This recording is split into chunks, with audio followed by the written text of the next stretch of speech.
Hey guys, today's video is all about immune boosting. So I'm gonna go over the top immune boosting foods, supplements, and get into one really new wellness hack.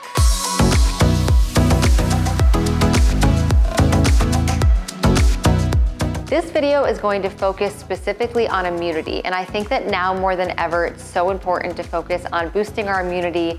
You know, obviously there is a pandemic and so much conversation is around treatment and vaccines, which I'm not even saying I'm against, but I also think that there should be talk around what we can do to prevent, getting a virus, getting any kind of sickness or illness, and also what we can do to keep our body's defense mechanisms strong. That's kind of what you're doing when you're building your immunity, is keeping your body strong and allowing it to fight off, whether completely or even just shortening the duration or severity of a cold or virus or anything that's trying to attack you. So most of the things I'm talking about today are food. I do have some in supplement form, and then I am going to get into peptides, which is a topic I really wanted to dive into a little bit more because I would say it's new-ish. It's definitely been around for a little bit now, but it's not as mainstream, and I know some people might think it's controversial. I'm a big fan, so I'm excited to get into peptides and how a specific peptide can be really good for immunity.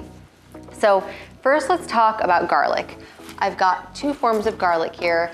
One as a supplement, one is just a garlic bulb. So for anyone who is not a big cook, I know a lot of guys don't like, well, stereotyping, but a lot of men I know don't like to cook and they might not even know what a garlic bulb looks like. So we're gonna show this to everyone. Garlic is one of the most powerful foods. It is so good for you. And the cool thing about it is that it's shown to have like all different effects against different microbes, like antiviral, antibacterial, antifungal. It's been used for years, and I personally like taking foods that are good for your immunity or good for you and just finding ways I can incorporate them into my everyday. So one thing that for any of my new cooks or anyone who just does not have a garlic press, this little tool is absolutely essential. You'll never have to buy like minced garlic, which number one, anytime you buy something pre-packaged or in a convenient way, you're gonna be spending more money because that's kind of what you're getting is the convenience out of it. And when you break it up and it's sitting in a jar for a long time, you're just not gonna retain like the powerful nutrients and all of the benefits that we're talking about for your immunity. So literally, you just peel it open, pop it in here and squeeze it out and it comes out like minced garlic. You can literally take this and put it on toast, add a little bit of like olive oil, coconut oil, whatever you want, and spread it on toast, and it's delicious. You can use it for salad dressings. I've been making the most amazing salad dressing, which is not my recipe, I found it, but it's like a Greek, oregano and garlic, and I've been adding in like 2 bulbs, and it's delicious. So you can find a million ways to eat garlic. When you cook it, it is definitely more mild, so if you don't like the taste of raw garlic, but experiment, and I'll put some recipes down below. And in terms of a supplement, usually the main thing, this one's just full garlic. You can also get one that's just allicin, which is like the one compound in garlic that's really known to be helpful, but this one is just an entire garlic capsule. They can tend to have a little bit of a smell, so I actually think that these smell more garlicky than just adding garlic to your food, but you can experiment here and just add it in every day wherever you can, especially right now in the next year. You should get really comfortable with garlic. I will also say, I didn't include onion in this video, but it's another one that's incredible for your immunity, and the two go so well together. If you, basically like the base of all of my cooking is like sauteed garlic and onion and avocado oil. I would recommend avocado oil over olive oil because it does cook better at high temperatures. You don't have to worry about the toxins being formed. So that's the base, and it just makes everything taste amazing. The next thing I want to talk about is oregano, and this is actually a really, really powerful compound. You've probably heard of oregano powder, oregano oil. Oregano oil can be a little bit strong. I don't know if you've ever gotten like a wellness shot anywhere. I personally cannot stand the taste of it. Sometimes I force myself, but you can also just get them in capsules. Like you're gonna get a lot of the benefit when you're getting it in a capsule versus, taking the oil. If you do buy oregano oil, you have to just check if it's diluted or not. Sometimes you're just getting like the pure oregano oil, or sometimes it's coming like in an essential oil form. So make sure you follow the directions there on whether you should dilute it in a carrier oil. Another thing about oregano oil that's kind of similar to garlic is that it has a few different benefits in terms of microbes. It's got 3 specific compounds in it one that's really good for an antioxidant benefit, one that's got antibacterial, and then one that's got antiviral. So when you're getting all those effects, especially like adding in the antioxidant, like protective effect is just also gonna be good, even though it's not necessarily fighting against an infection or a virus. You can also put it in an oil diffuser. If you feel like you're getting sick, that can be really nice. It's, prevention or cure, but it's another really strong one. Oregano oil is also used, dried oregano is also used in that salad dressing recipe that I was just mentioning earlier. So that could be a double whammy there. You've got your garlic and your oregano. The next thing I want to talk about is ginger, and I might sound a little bit like a broken record here because a lot of these have this similar, almost like trifecta, like anti-inflammatory, antibacterial, antiviral. So ginger is an amazing one. I eat ginger every day. I'm obsessed with the taste. I put it in juices, smoothies. If you aren't comfortable with it or don't know really what it looks like, it basically just looks like this. Adding it to a smoothie will add such a freshness that feels like you're like sitting on a beach somewhere. Just like the littlest bit can go a long way. And I used to, when I was cooking, just chop it.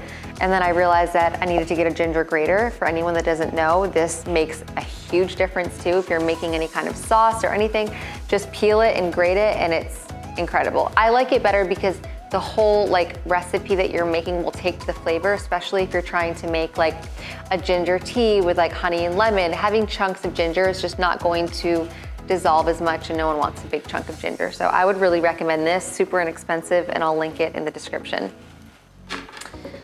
And with that, also mentioning turmeric. So it looks pretty similar to ginger. The difference is that turmeric has got more of like an orange color and ginger is gonna have that yellow color.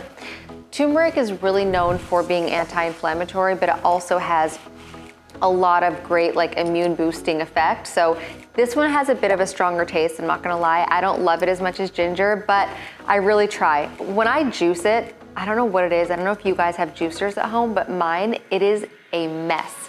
Like the whole thing is stained. I'm so mad. I just got a new juicer and it's fully stained forever with turmeric. I can't scrub it out. So I've decided I'm not gonna juice it anymore. I'm just gonna throw it in the blender and deal with it because I can't deal with the cleanup. Unless you guys have a suggestion, I'd love to know because I cannot get mine to scrub out. Some people even in Iran, I know some people will just cut up turmeric and swallow it in like little pieces. Depends on your style. Like if that's gonna bother your stomach, I would definitely make your own decision on that. But I mean, it's just a root, so I can't see the worst that could happen there. But if you can figure out how you want to incorporate this into your diet, just make sure you do. And lastly for the food and supplements is elderberry. So elderberry syrup has been used for years and years. I like the taste of it, to be honest. I think that it has almost like a little bit of a sweetness. One cool study showed that it actually reduced the duration of flu by 4 days compared to placebo. So people that took elderberry syrup and had the flu compared to another group of participants that had the flu and didn't take it, it was shortened by 4 days, which is amazing. Especially if, God forbid, anyone gets sick right now, like shortening the duration would be incredible. So I like having an elderberry syrup on hand. When I personally start to feel like a cough or cold, the last thing that I want to grab for is like a Tylenol cough and cold because all you're doing is masking your symptoms. Now look, if you want to take that along with these to help relieve your symptoms, that's completely fine, but don't think that that's actually helping you. It's just helping you feel better, not actually helping your body heal. So these are just actually all taken from my own little medicine cabinet at home. I always have them on hand when I start to feel anything, or especially right now before I travel. It's just an easy one to have and to boost your immunity. One company that I love, Peak Tea, I've done videos with them before, like super high quality tea. They actually just came out with a new product that's got like an elderberry syrup in there. And it's like a vitamin C and elderberry, and it's a little packet you just take, which also kind of tastes good. So that could be another option that I can link below too. And now I want to talk a little bit about peptides. So let me just explain what peptides are first of all. Basically, they're like small proteins and they signal messages to different cells. So when one cell is like telling another to do something or telling your body to do something, that is a peptide. Insulin is even considered a peptide. So we have them naturally occurring in our body.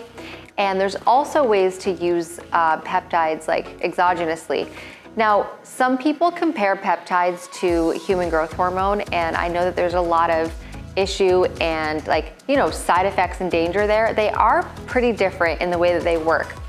So when you're taking like human, and first of all, let me just say, the reason I'm even comparing these two is because peptides come in so many different forms. The one that I'm referring to is specifically for immunity. It's called thymosin alpha-1, but there's numerous peptides you can take. There's some that people take for energy, that some people take for sleep. You can take them for muscle building, for weight loss.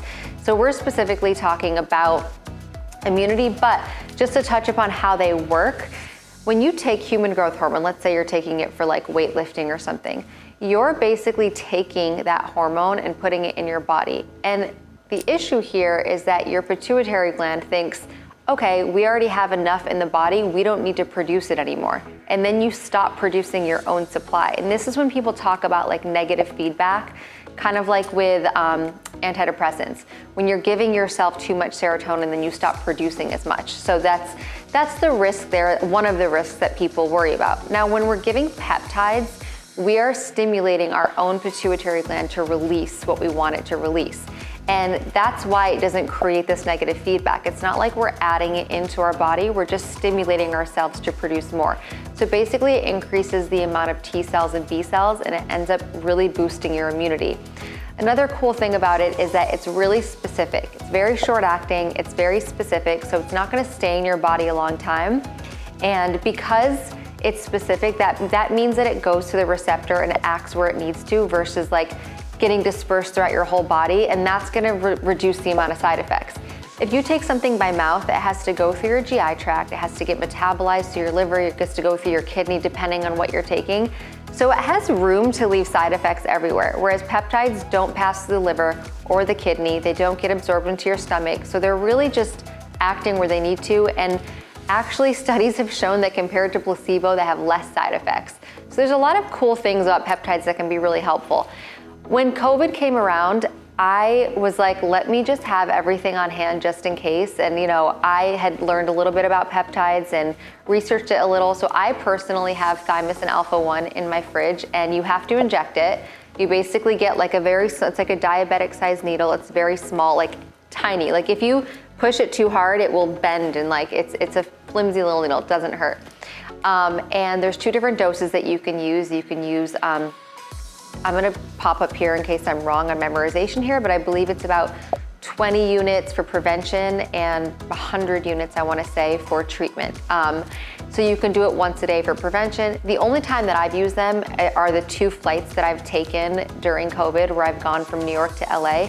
So the whole week that I was going and traveling, I was just taking peptides preventatively and just having them. God forbid I do get the virus and I want something on hand along with everything else I'm taking, I'll have it on hand. So, you know, you guys can do a little bit more research on that if you want. I believe there's even a website, which I'll pop up here, like an association for peptides, where you can find doctors to work with that will help prescribe them for you who are more familiar with it. But this is not me promoting it. I just wanted to share information on it because I think that it hasn't gotten enough attention yet, and I think that soon it will become a little bit more mainstream. So I thought just sharing that information here to get kind of on top of your health and wellness game could be cool. So if you guys have any questions on any of these, let me know. I know I have a lot of links to leave you in the description, so I will do that. Please like, comment, and subscribe, and don't forget to hit the notification bell so that you'll get notified every time I post a new video.